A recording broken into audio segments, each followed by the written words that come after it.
अब सुनिए कहानी का अगला भाग।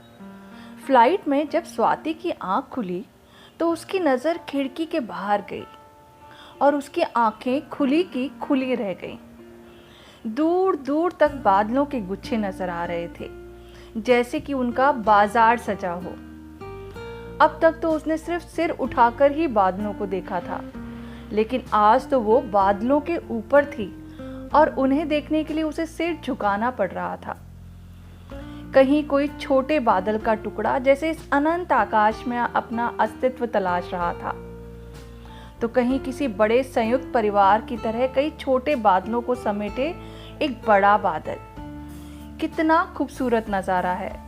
स्वाति ने मोबाइल निकाला और पिक्चर्स लेने लगी। Excuse me ma'am. स्वाति ने पलटकर देखा तो एयर होस्टेस ड्रिंक्स लेकर खड़ी हुई थी।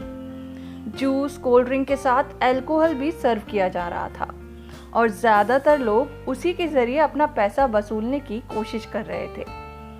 स्वाति ने मुस्कुराते हुए कहा, कॉफ़ी प्लीज़। विद और without milk? With milk. Enjoy your coffee ma'am. Swati coffee पीते हुए खिड़की के बाहर देखने लगी। उसके साथ में एक लड़का बैठा था। बातचीत शुरू करने के लिए उसने स्वाति को हाय कहा। हाय। First time?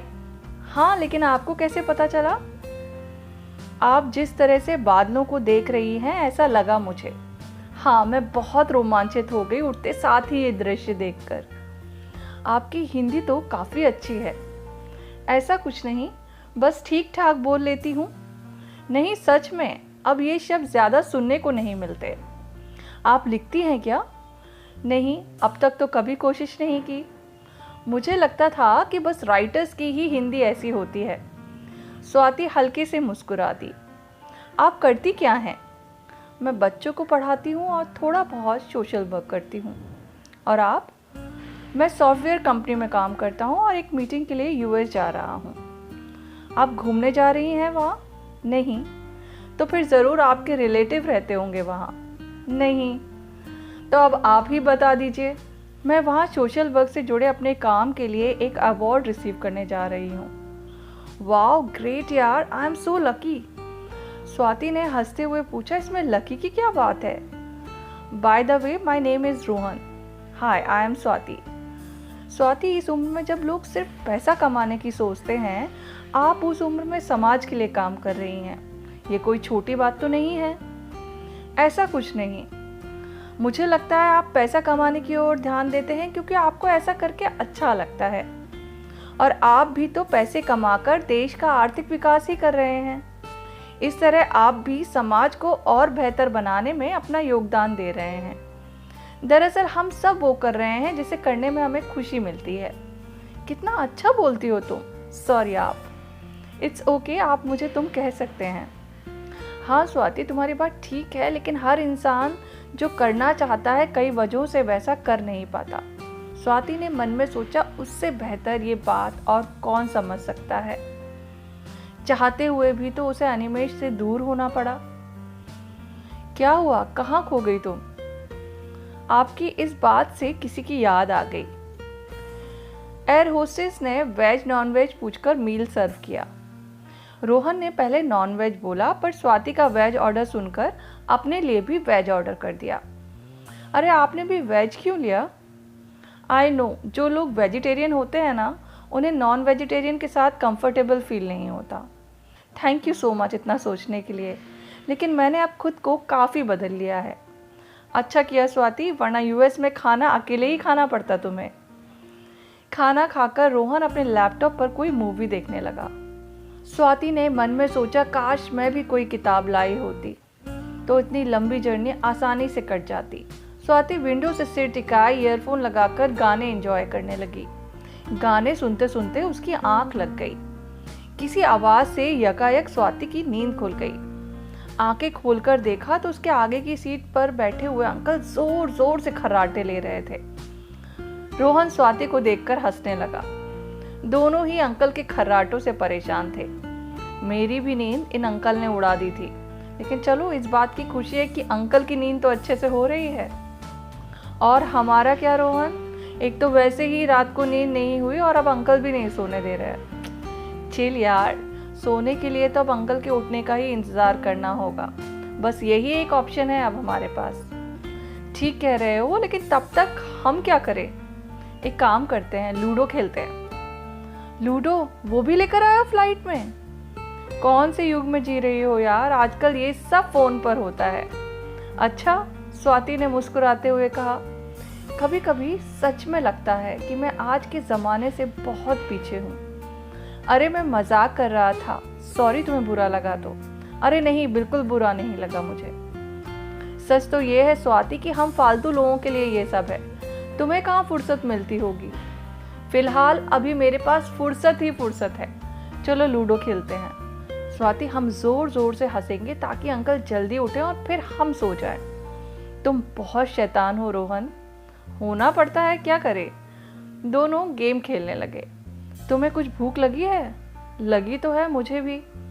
तो मंगाएं कुछ? अभी मंगाएंगे तो लेकर आएंगे क्या?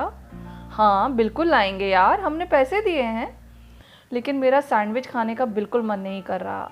कुछ अच्छा सा खाने का मन कर रहा है, घर का बना हुआ। रुको 1 मिनट। रोहन ने अपने साथ वाले आदमी को उठने के लिए कहा और केबिन में से अपना बैग निकाला। उसमें से कुछ सामान निकालकर वापस बैग केबिन में रख दिया। क्या है इसमें?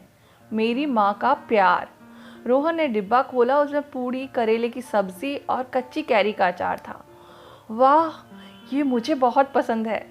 कच्ची कैरी का अचार मेरी माँ भी हमेशा डाला करती थी मेरे लिए। Oh sorry. सॉरी किस लिए?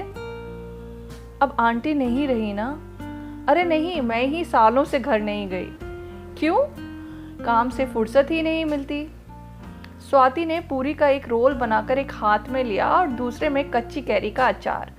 अरे अपनी चाल तो चलो। तुम चल दो, मैं अभी खाने में बिजी हूँ। दोनों बातें करते रहे और एक दूसरे को जोक सुनाकर जोर जोर से हंसते रहे। आखिर अंकल की नींद खुल ही गई और उन्होंने सर घुमाकर पीछे गुस्से से देखा। रोहन ने स्वाति को आंख मारकर कहा, लो आ गया हमारा टर्न। अब बाकी का खेल बाद में। Let's enjoy the sleep.